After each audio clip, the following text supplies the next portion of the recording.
نبی علیہ السلام کے مبارک طریقوں کو اپنانا یہ انسانی زندگی کا مقصد ہے۔ جو انسان اس مقصد کو اپنا لیتا ہے وہ انسان ہے، اور جو اس کو بھول جاتا ہے وہ پکا حیوان ہے۔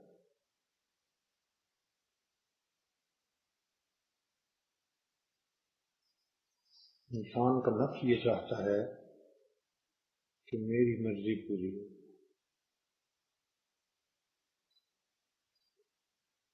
تو یہ عجیب سی ایک خواہش ہر انسان کے دل میں ہوتی ہے کہ جو میں چاہوں وہ پورا ہو۔ یہ شان فقط پروردگار کی ہے کہ اللہ رب العزت جو چاہتے ہیں وہ ہو کے رہتا ہے۔ بندے کو چاہیے کہ وہ بندگی کرے اور اللہ تعالیٰ کے حکموں کی پابندی کرے۔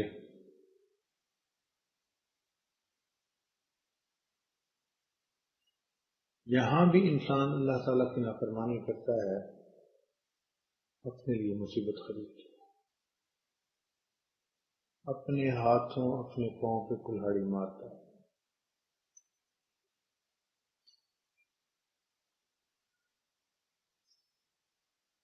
نیکی جب بھی کی جائے گی رحمت اترے گی، برکت اترے گی، سکون ملے گا۔ اب جب بھی گناہ کیا جائے گا نحوست اترے گی، ظلمت اترے گی، اور انسان کا دل بے سکون ہو جائے گا۔ نیکی کی تاثیر الگ ہے، گناہ کی تاثیر الگ ہے۔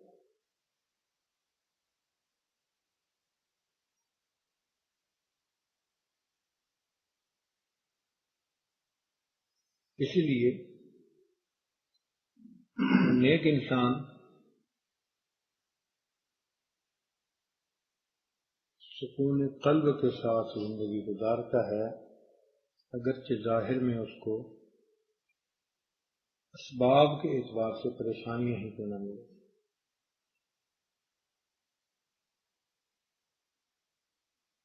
اور بدکار انسان بے سکونی کی زندگی گزارتا ہے، اگرچہ ظاہر میں اس کے پاس خواہشات پوری کرنے والے سب اسباب ہی کیوں نہ موجود۔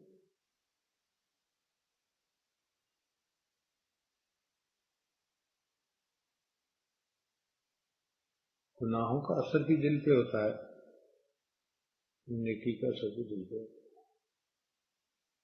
گناہوں سے دل پہ ظلمت آتی ہے اور نیکی کی وجہ سے دل پہ نورانی ہوتا ہے۔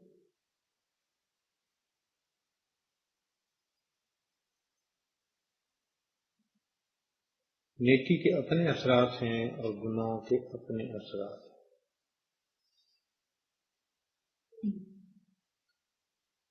آپ یوں سمجھیے کہ نیکی انسان کے دل کو صاف کرتی ہے اور گناہ انسان کے دل کو میلا کر دیتا ہے۔ جیسے حدیث پاک میں نبی اسلام نے ارشاد فرمایا کہ جب انسان گناہ کرتا ہے تو اس کے دل پہ سیاہ داغ لگ جاتا ہے، توبہ کر لے تو دھل جاتا ہے، توبہ نہ کرے پھر گناہ کرے تو دوسرا داغ لگ جاتا ہے، حتیٰ کہ گناہ کرتے کرتے یہ حالت ہوتی ہے کہ بندے کا دل بالکل سیاہ ہو جاتا ہے۔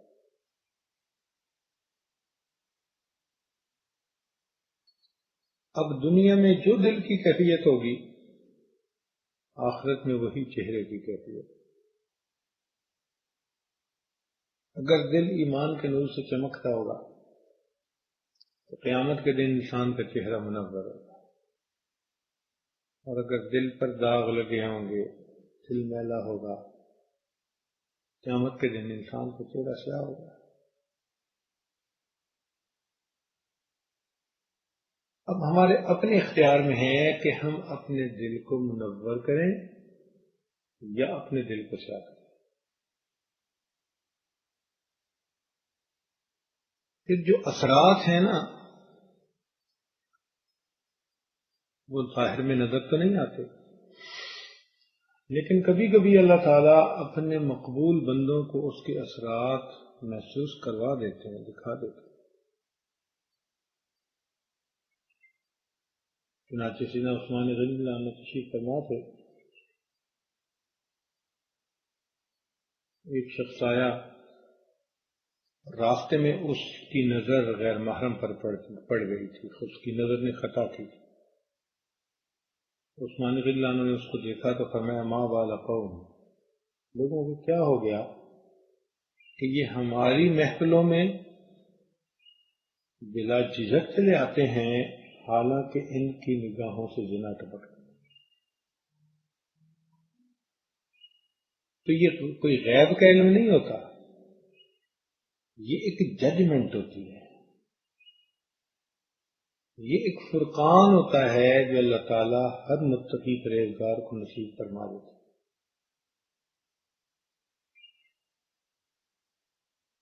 کہ اس کا قیافہ سچا ہوتا ہے،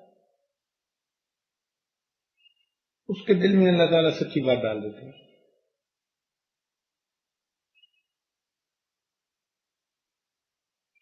مرتبہ ایک قاضی تھا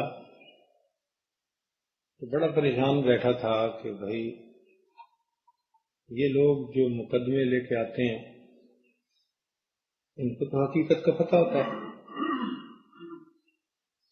کہ سچ ہے یا جھوٹ ہے، اور مجھے تو نہیں پتا۔ تو جس بندے کو نہیں پتا وہ کیسے فیصلہ کرے؟ اس کے قریب ایک عالم تھے، انہوں نے اس کو تسلی دی اور فرمایا کہ دیکھو، آپ جب اپنی کرسی قضا پر بیٹھتے ہیں تو اخلاص کے ساتھ اپنے کام کو کرنے کی نیت لے کر بیٹھتے ہیں، تو آپ کے دل کے اخلاص کی وجہ سے اللہ تعالیٰ آپ کے دل میں سچ بات ڈال دیتے ہیں، جبکہ فریقین کے دلوں کے اندر بغض، حسد اور دشمنی ہوتی ہے، حقیقت جاننے کے باوجود ان کی آنکھوں پہ پردے پڑے ہوتے ہیں۔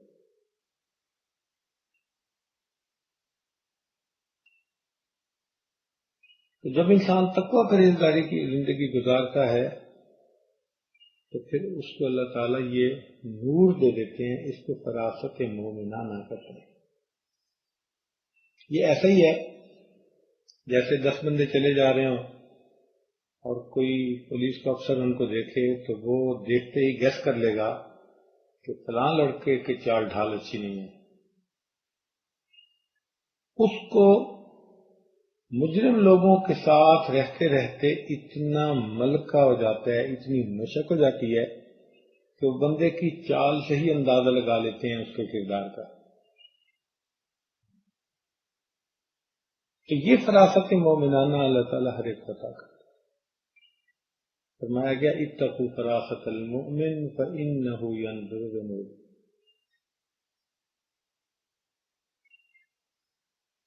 مومن کی فراست سے ڈرو کہ وہ اللہ تعالیٰ کے نور سے دیکھتا ہے۔ چنانچہ ایک بزرگ بغداد کے مسجد میں بیٹھے ہوئے تھے، جب وہ مسجد سے باہر کی طرف آنے لگے، انہوں نے خوبصورت نوجوان کو دیکھا جس نے بہت ہی اچھا عطر لگایا ہوا تھا، بہت ہنستا مسکراتا اس کا چہرہ تھا، بہت ہی خوبصورت تھا، اور جبے امامے میں ملبوس تھا۔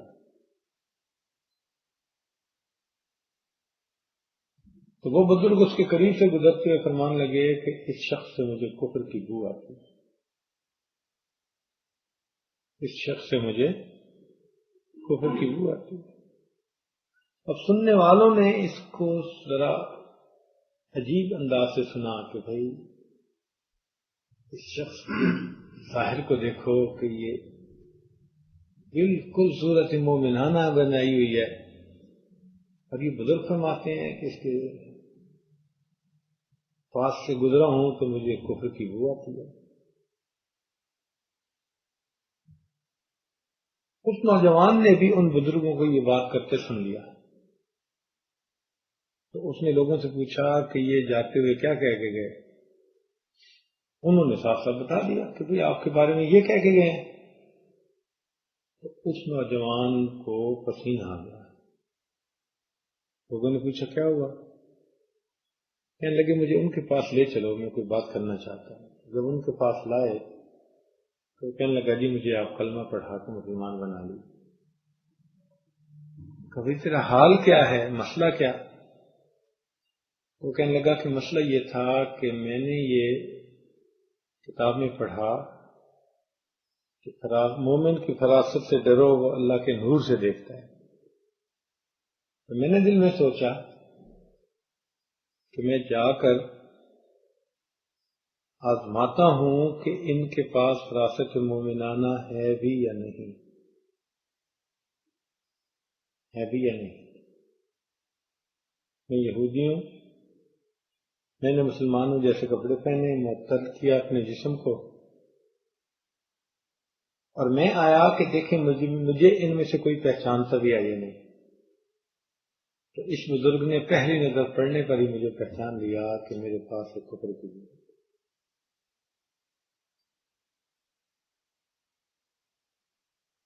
یہ بو کیوں آتی ہے؟ اس لیے کہ گناہ کے اندر یہ تاثیر ہوتی ہے۔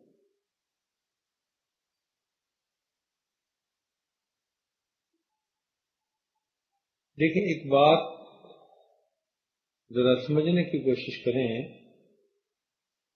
کہ بعض چیزیں ایسی ہوتی ہیں جن میں خراب ہونے والے جراثیم ہوتے ہیں۔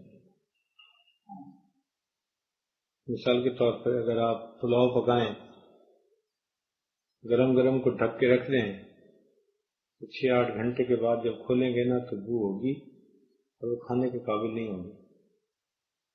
اس کی وجہ کیا؟ اس کی وجہ یہ کہ اس چیز کے اندر ایسے بیکٹیریا موجود تھے جس نے اس کو خراب کر دیا، فرمنٹیشن ہو گئی، بو آنے لگی۔ اس کے بالمقابل آپ گڑ کو رکھ لیں، 1 مہینے بعد نکالیں گے، 2 مہینے بعد نکالیں گے، 1 سال بعد بھی نکالیں گے، جیسے رکھیں گے ویسے پائیں گے۔ اس کی کیا وجہ ہے؟ کہ اس گڑ کے اندر وہ بیکٹیریا ہے ہی نہیں جو اس کو فرمنٹ کرے، خراب کرے۔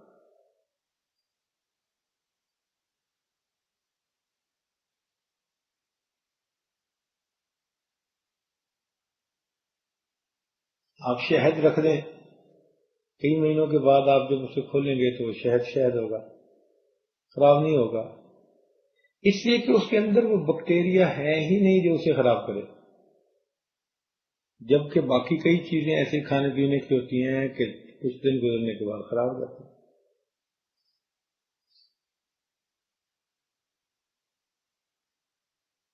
بالکل اسی طرح انسان جو نیک اعمال کرتا رہے اس کے اوپر نیکی کے اثرات ہوتے ہیں،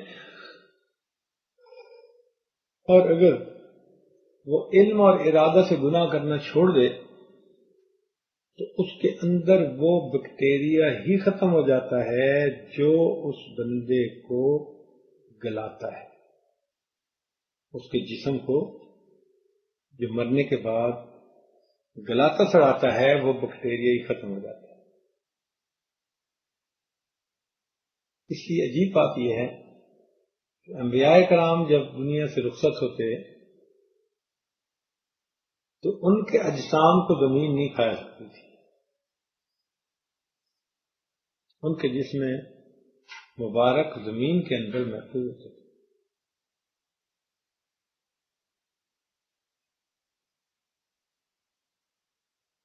پاکیزہ جسم تھے، ان کے اندر وہ بیکٹیریا تھا ہی نہیں جو ان کے جسم کو گلائے۔ جبکہ ایک عام آدمی مرتا ہے تو چند دن میں اس کی لاش گل سڑ جاتی ہے۔ اس کی بنیادی وجہ کیا ہے کہ اس کے اندر وہ بیکٹیریا ہوتا ہے، اس نے اللہ کی نافرمانیاں کی ہوتی ہے۔ ایسے کاملین اولیاء جو اپنے آپ کو اللہ تعالیٰ کے حضور پیش کر چکے ہوتے ہیں اور گناہوں سے، کبائر سے بچ اور اجتناب کر چکے ہوتے ہیں، اللہ تعالیٰ ان کے ساتھ بھی ایسے معاملہ کرتا ہے۔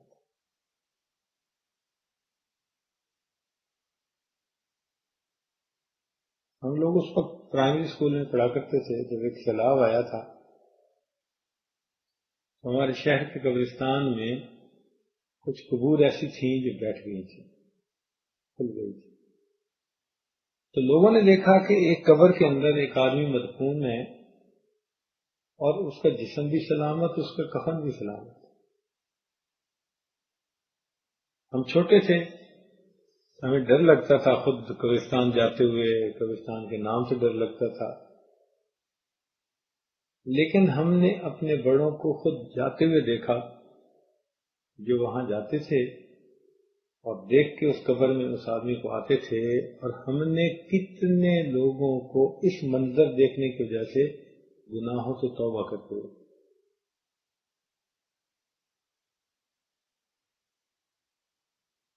پتہ نہیں وہ کب فوت ہوا ہوگا، پرانا قبرستان تھا،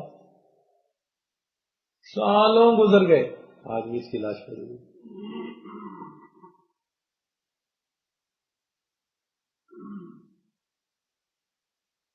ہمارے تعلق والے تھے، انہوں نے اپنا ایک چشمدید واقعہ سنایا۔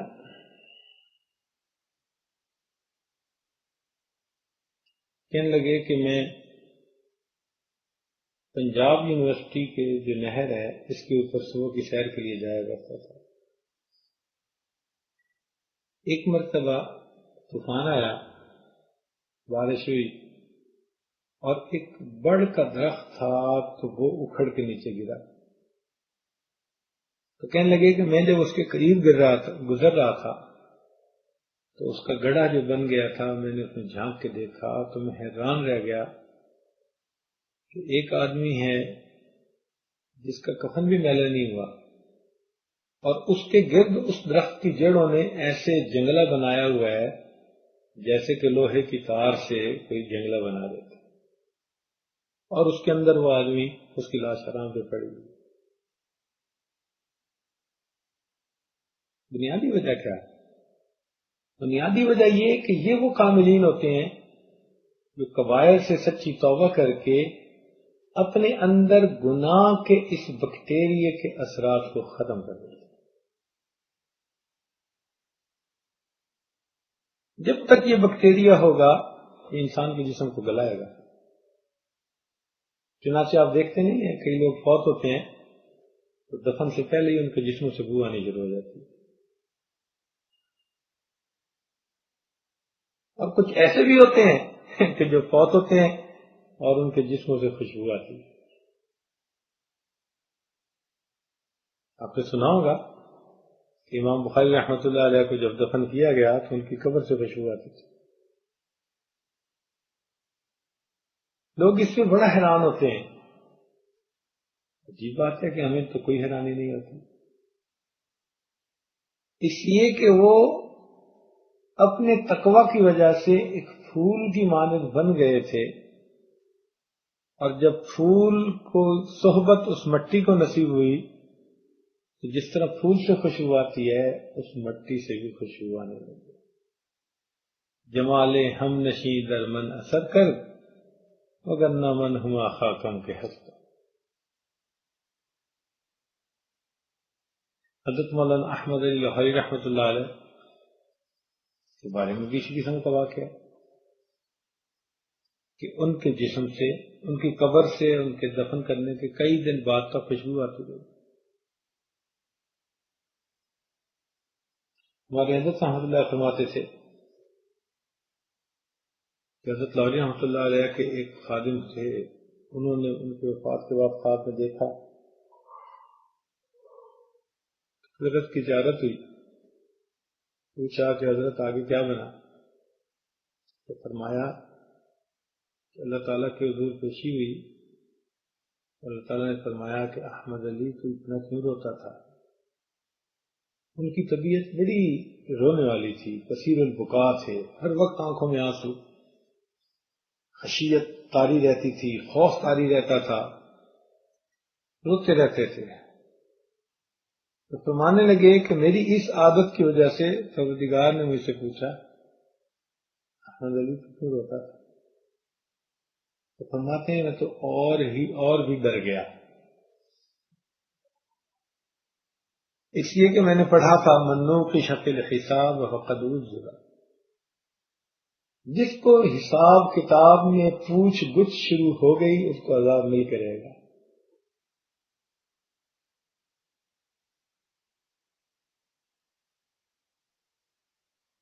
تو کہنے لگے میں اور گھبرا گیا. تو جب میں اور گھبرا گیا تو مجھے فرمایا احمد علی تو آج بھی ڈر رہا ہے، آج تو تیرے انعام کا دن ہے، ہم نے تیرے بھی سب گناہوں کو معاف کر دیا، اور جس قبرستان میں تجھے دفن کیا گیا اس قبرستان کے بھی ہر گناہگار نے یہ فرما دیا. جس قبرستان میں دفن کیا اس کے ہر گناہگار مردے کو بھی ہم نے معاف فرما دیا. یہ کیسے ہوا بھائی؟ کہ انہوں نے کبائر سے اپنے آپ کو بچا لیا تھا، اور استغفار جو کرتے رہتے تھے تو اللہ تعالیٰ صغائر کو معاف فرما دیتے.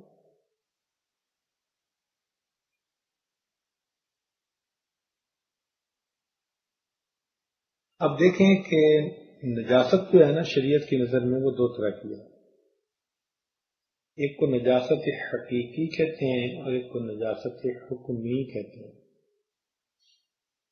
نجاست حقیقی تو ہوئی پیشاب پاخانہ اور اس قسم کی گندگیاں جو ہوتی ہیں، ان کو نجاست حقیقی کہتے ہیں.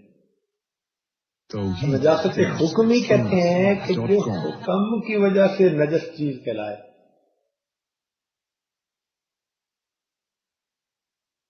وہ نجاست حکمی کہلاتی ہے. مثال کے طور پر ایک آدمی جنبی ہے، اس پر غسل فرض ہو چکا، تو اگر وہ اپنے جسم پہ لگی نجاست کو دھو بھی لے تو بھی جب تک وہ غسل نہیں کرے گا تب تک ناپاک کہلائے گا. نہ مسجد میں داخل ہو سکتا ہے، نہ قرآن پاک کو ہاتھ لگا سکتا ہے، نہ اس حالت میں قرآن پاک کی تلاوت کر سکتا ہے، اس لیے کہ وہ نجس ہے.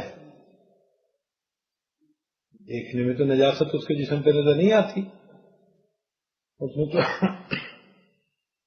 اپنے جسم سے نجاست کو دھو لیا، لیکن یہ نجاست حکمی کہلاتی. حکمن وہ بندہ نجس ہے، ناپاک ہے. اسی طرح جو آدمی شرک کا ارتکاب کرے، گو اس نے 70 دفعہ غسل کیا ہو اور خوشبوئیں لگائی ہوئی ہوں، لیکن شریعت کی نظر میں وہ پکا نجس ہے. اللہ تعالیٰ نے قرآن مجید میں فرما دیا انما المشرکون نجس، تو مشرک لوگ تو نجس ہوتے ہیں. سمندر کے پانی سے بھی وہ شخص غسل کرے تو اس کی نجاست دور نہیں ہو سکتی جب تک کہ شرک سے توبہ نہ کرے. تو یہ نجاست حکمی کہلاتی ہے.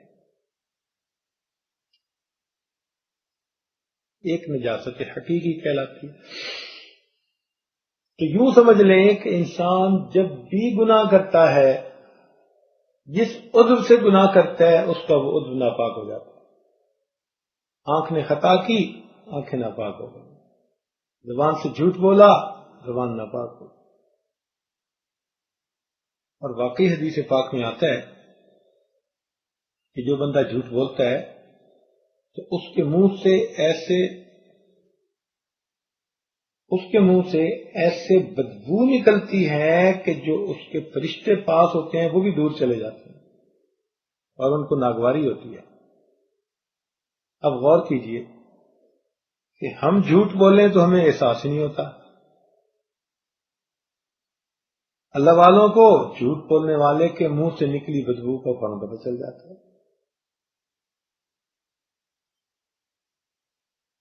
بدبو کا پتہ چل جاتا ہے.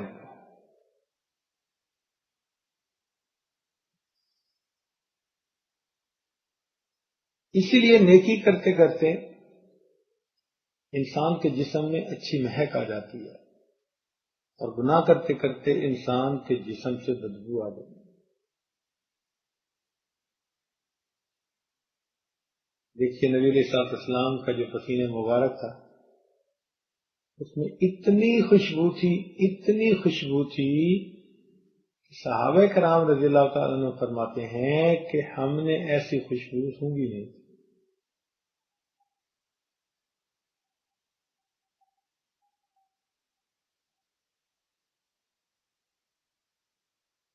پھول کھل کھل کے کہتے ہیں صلی علی، جھوم کر کہہ رہی ہے یہ باد صبا، ایسی خوشبو چمن کے گلوں میں کہاں جو نبی کے پسینے میں موجود ہے۔ ام سلیم رضی اللہ تعالیٰ عنہ صحابیہ ہیں، وہ اب بچوں کو بھیجتی تھیں اور نبی علیہ الصلوۃ والسلام کے جو پسینے کے قطرے تھے ان کو ایک چھوٹی شیشی کے اندر جمع کرواتی تھی۔ تو نبی علیہ الصلوۃ والسلام نے ان سے پوچھا کہ ام سلیم کیا کرتی ہو؟ انہوں نے عرض کیا اللہ کے نبی، ہم اس پسینے مبارک کو جس عطر میں ملا دیتی ہیں اس عطر کی خوشبو میں اضافہ ہو جاتا ہے، اس عطر کی خوشبو میں اضافہ ہو جاتا ہے۔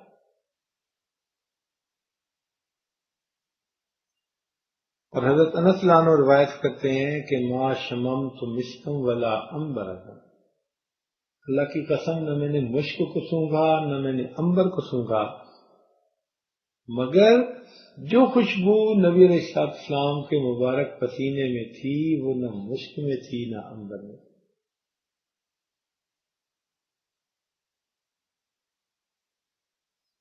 اور یہی چیز صدیق غلامہ کے بارے میں تھی۔ چنانچہ عمر رضی اللہ تعالیٰ نے روایت کرتے ہیں، فرماتے ہیں کان ریح ابی بکر اطیب من ریح المسک، کہ ابو بکر صدیق عنہ کے پسینے کی جو مہک تھی وہ مشک کی خوشبو سے بھی بہتر ہوتی تھی۔ تو اس سے کیا پتہ چلتا ہے کہ یہ جو گناہ ہیں یہ بدن کی بدبو ہوتے ہیں، اور نیک اعمال یا نیکیاں بدن کی خوشبو ہوتی ہیں۔ نیک اعمال سے بدن پاک ہوتا ہے اور گناہوں سے بدن ناپاک ہوتا ہے۔ یہ ناپاکی اگر ہم اپنے دل میں لے کے آگے چلے گئے تو اس ناپاکی کے اثرات ہمارے بدن کو فرمنٹ کر کے رکھ دیں گے، گلا سڑا کے رکھ دیں گے، یہ کیڑے پیدا کر دیں گے جسم کے اندر، اور چند دن میں انسان کے گوشت کو کیڑے کھا جائیں گے۔ 1985 کی بات ہے، میں نے ایک مرتبہ امریکہ میں بیان کیا موت کے عنوان پر، تو اس میں میں نے بتایا کہ بھئی عمر بن عبدالعزیز رحمۃ اللہ علیہ جا رہے تھے، ایک جگہ رونے بیٹھ گئے قبرستان میں۔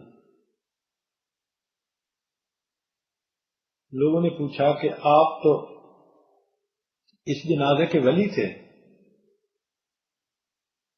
آپ کیوں پیچھے کھڑے ہو گئے؟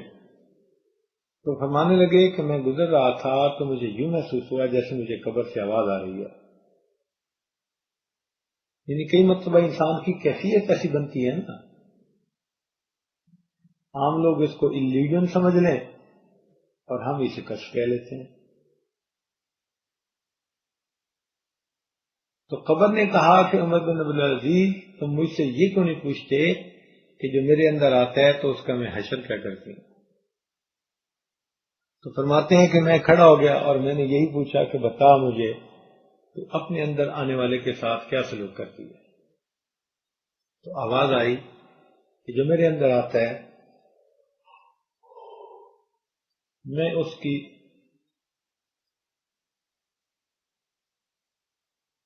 بدن کے اندر کیڑے ڈال دیتی ہوں، گوشت کو کھا لیتی ہوں، ہڈیوں کو جدا کر دیتی ہوں۔ تو یہ واقعہ ایک مرتبہ میں نے نقل کیا۔ جو سننے والے لوگ تھے نا ان میں سے کافی پی ایچ ڈی ڈاکٹر اور MBBS ڈاکٹر فلاں فلاں تھے. ان میں سے ایک ڈاکٹر میرے پاس آئے اور کہنے لگے جی کہ آپ نے یہ واقعہ کہاں پڑھا؟ میں نے ان کو بتایا کہ یہ واقعہ اس طرح پڑھا میں نے فلاں کتاب میں. وہ کہنے لگے جی آپ یہ منظر آنکھوں سے دیکھنا چاہیں گے؟ میں نے کہا ہاں بھائی عبرت کی نظر سے میں دیکھوں گا. کہنے لگے جی آپ 2 گھنٹے فارغ کریں. اس سلسلے میں بیٹھ تھے، اچھے بندے تھے، اپنے بندے تھے. اگلے دن 2 گھنٹے میں نے فارغ کیے تو وہ مجھے لے کر چلے گئے. ایک میوزیم تھا جس کا نام تھا نیچرل ہسٹری میوزیم. اس میں ایک ممیز کا سیکشن بنا ہوا تھا. شیشے کے کمرے بنائے ہوئے تھے اور روشنی ایسے کی ہوئی تھی جیسے عصر کا وقت ہوتا ہے. بہت خاموشی تھی اس سیکشن میں،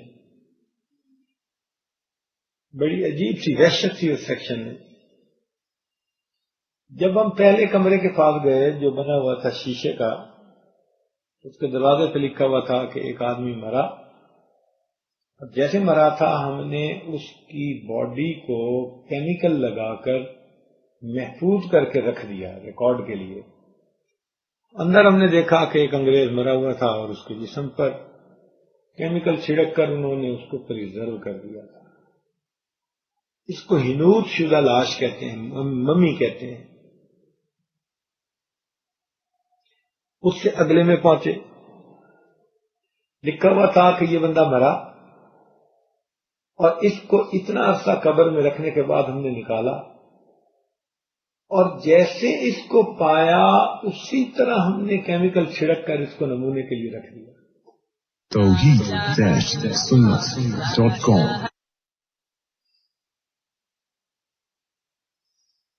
تو اندر جا کر ہم نے دیکھا تو ہماری حیرت کی انتہا نہ رہی کہ انسان کے بدن میں قبر میں جا کر جو سب سے پہلی تبدیلی آتی ہے وہ یہ کہ آنکھوں کے ڈیلے لٹک کر اس کے رخساروں پہ آ جاتے ہیں. تو یہ آنکھ کا ڈیلا یہ بھی رخسار پر آیا پڑا اور یہ بھی رخسار پر آیا پڑا. وہ نگاہیں جو اللہ تعالیٰ نے اپنے گھر کو دیکھنے کے لیے دی تھی،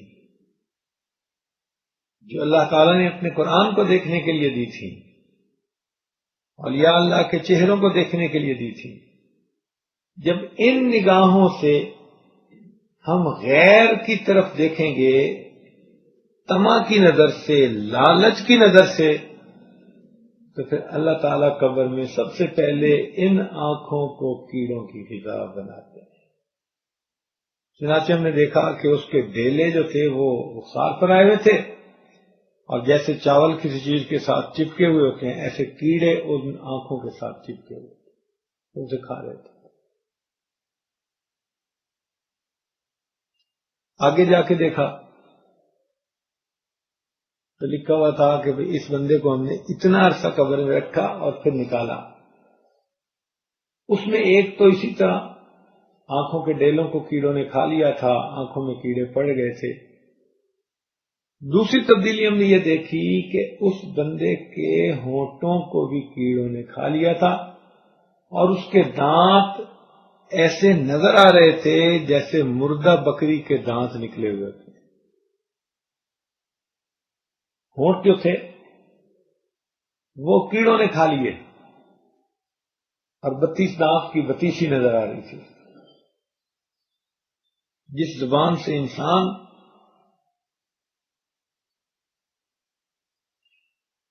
جھوٹ بولتا ہے، غیبت کرتا ہے، دوسروں پہ بہتان لگاتا ہے، اللہ تعالیٰ اس منہ کو بھی پھر کیڑوں سے بھر دیں. اور اس کے پورے منہ میں کیڑے پڑے ہوئے تھے. پھر اگلے کو دیکھا تو لکھا ہوا تھا اس کو اتنا عرصہ ہم نے رکھا، نکالا تو جس حال میں ہم نے پایا اسی حال میں پریزرو کر دیا. اس میں تیسری تبدیلی ہم نے دیکھی کہ اس بندے کے پیٹ کے اندر بھی کیڑے پڑ گئے تھے اور جیسے پیالے میں چاول بھرے ہوتے ہیں اس کے پیٹ کے پیالے میں کیڑوں کے چاول بھر گئے. بس اس کے آگے پھر یہ کیڑے بڑھتے گئے، حتیٰ کہ آخری جو کمرہ تھا اس میں ہم نے جا کر دیکھا کہ انسان کی فقط ہڈیوں کا ڈھانچہ، اور وہ بھی انگلیاں پوروں سے جدا، پورے ہتھیلیوں سے جدا، ہتھیلی بازوں سے جدا، بازو کوہنیوں سے جدا، اور کوہنے جسم سے جدا، پورے جسم کی ہڈیاں ایک دوسرے سے جدا جدا۔ ان کو دیکھ کر اتنا دل پر غم طاری ہوا، انسان تو کیا بولتا ہے، کیا بنا پھرتا ہے دنیا میں۔ سوچ تو صحیح کہ تو اپنے آپ کو پال رہا ہے اور تیری نافرمانیوں کی وجہ سے تو اسے کیڑوں کی غذا بنا رہا ہے۔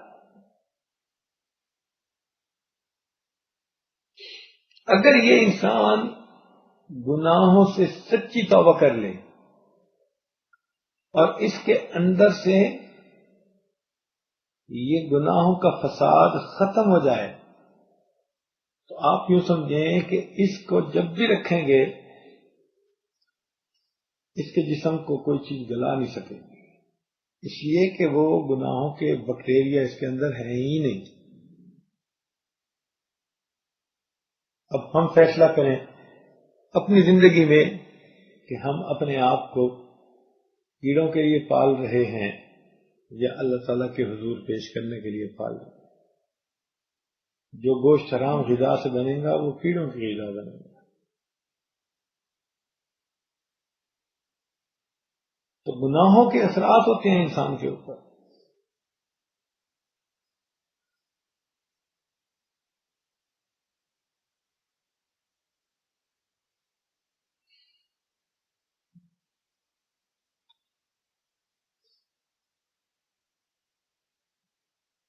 تو اس لیے جو شخص گناہوں سے سچی توبہ کر لیتا ہے وہ باطن کی ناپاکی کو صاف کر لیتا ہے۔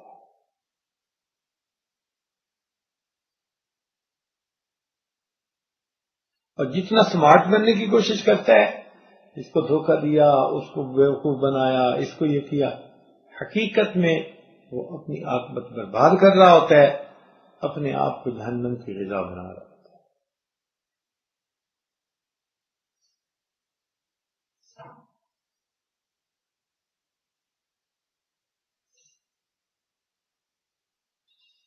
ہر ہونے والا گناہ انسان کے جسم میں ناپاکی کی مانند ہے،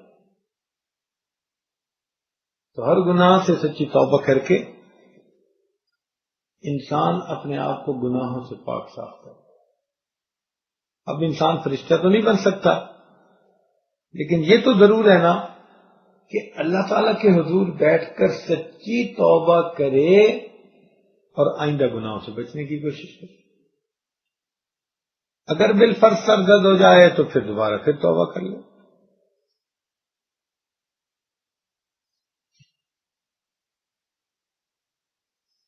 اب یہ معاملہ ہمارے اوپر منحصر ہے کہ ہم اپنے آپ کو کیسے دنیا کے اندر رکھتے ہیں۔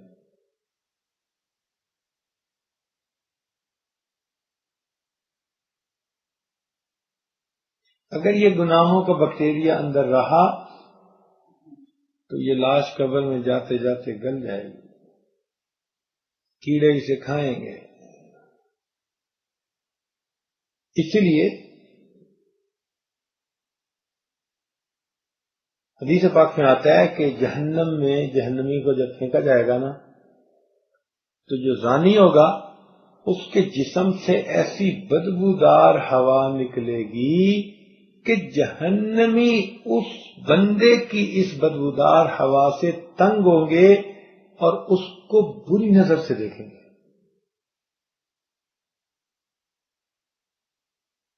تو دیکھو گناہوں کی بدبو یہ دنیا میں بھی اور جا کے آخرت میں بھی محسوس ہوگی۔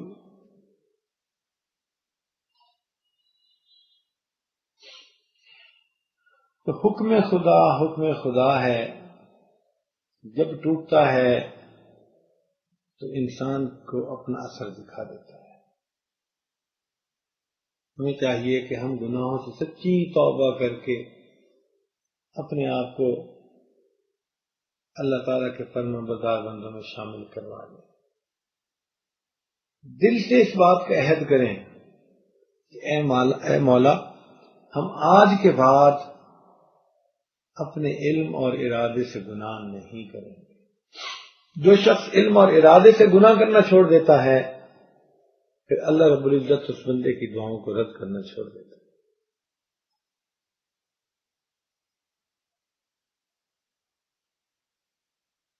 جو خوشبو ہوتی ہے جسم میں نیکی کی،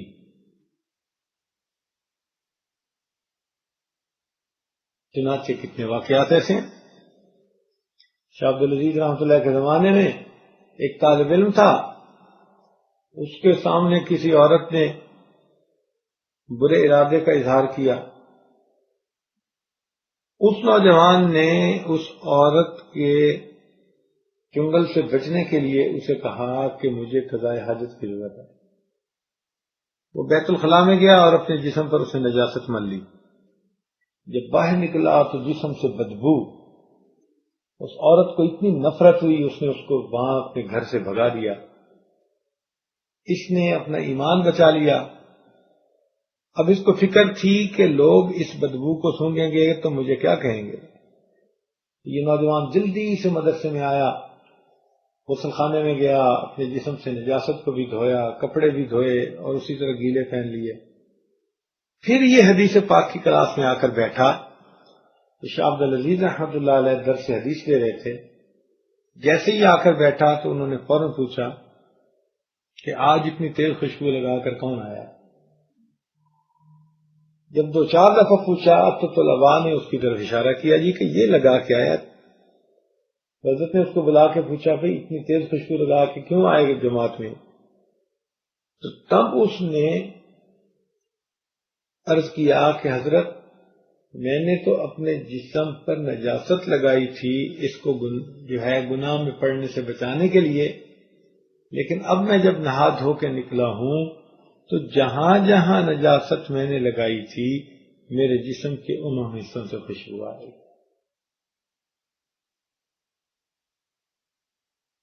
چنانچہ یہ نوجوان جب تک زندہ رہا اس کے جسم سے مشک جیسی خوشبو آتی تھی۔ اس کو خواجہ مشکی کہتے تھے، ان کا نام لوگوں نے خواجہ مشکی رکھ دیا تھا کہ ان کے جسم سے مشکی خوشبو آتی تھی۔ امام عاصم رحمۃ اللہ علیہ قرآن پاک کے بڑے قراء میں سے گزرے ہیں۔ مسجد نبوی میں بیٹھتے تھے اور سارا دن لوگوں کو قرآن پڑھاتے تھے۔ ان کے منہ سے بڑی خوشبو آتی تھی۔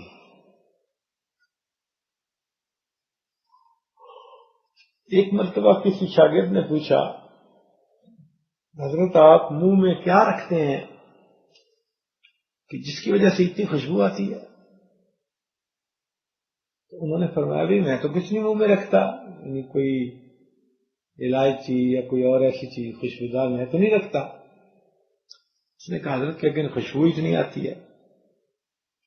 تو اس پر امام عاصم رحمۃ اللہ علیہ نے فرمایا کہ دیکھو ایک مرتبہ میں خواب میں نبی علیہ السلام کی زیارت کی تو نبی علیہ السلام تشریف لائے اور فرمانے لگے کہ عاصم تم سارا دن اس میری مسجد میں بیٹھ کے قرآن پاک کی خدمت کرتے ہو۔ یہ کہہ کر اللہ تعالی کے محبوب نے میرے ہونٹوں کو بوسہ دیا خواب میں، تو میری آنکھ کھلی۔ اس بوسے کی یہ برکت ہے کہ اب میرے منہ سے اس وقت سے خوشبو آ رہی ہے۔ چنانچہ امام عاصم رحمۃ اللہ علیہ جب تک زندہ رہے ان کے منہ سے خوشبو آتی۔ تو یہ بات ذہن میں رکھیے کہ ہم جو بھی گناہ کرتے ہیں ہم اپنے اندر فرمنٹیشن والے بیکٹیریے کو داخل کر لیتے ہیں۔ آنکھوں کے راستے سے داخل کریں، زبان کے راستے سے داخل کریں، دل دماغ کے راستے سے داخل کریں، یہ بیکٹیریا اندر جا رہا۔ اس لیے گناہوں سے سچی توبہ کرنی چاہیے تاکہ اللہ تعالی ہمیں اس باطنی نجاست سے محفوظ فرما لے۔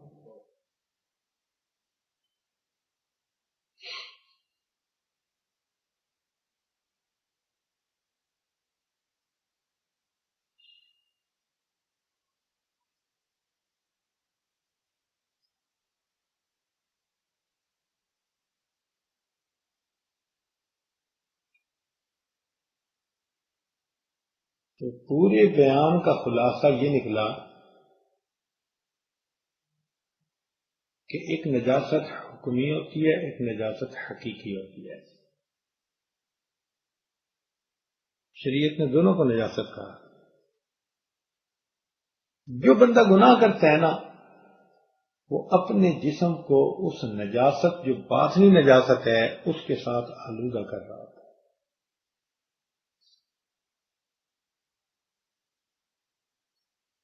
کہیں آنکھ ناپاک ہوئی، اگر غیبت کی تو زبان منہ ناپاک ہوا، اگر کسی کے مال کو ناجائز استعمال کیا تو ہاتھ ناپاک ہوئے، کسی کا دل دکھایا تو دل ناپاک ہوا۔ تو اس طرح گناہوں کی وجہ سے ہمارے جسم پر ان کے اثرات ہوتے ہیں۔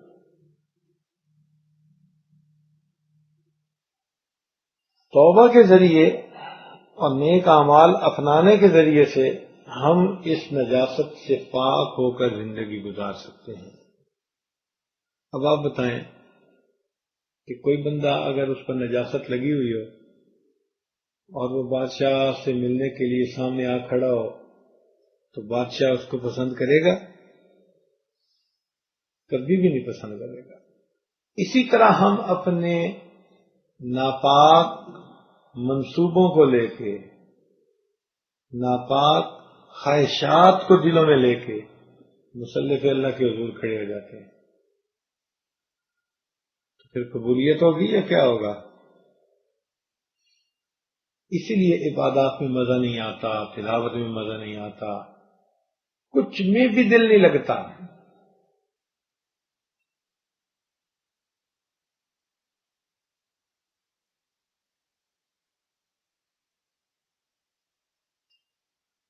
اللہ تعالیٰ ہمیں گناہوں کے اثرات سے محفوظ فرمائے، اور اللہ تعالیٰ نیکی کی روشنی اور نیکی کا نور اور نیکی کی خوشبو، یہ سب نعمتیں ہمیں نصیب فرمائے۔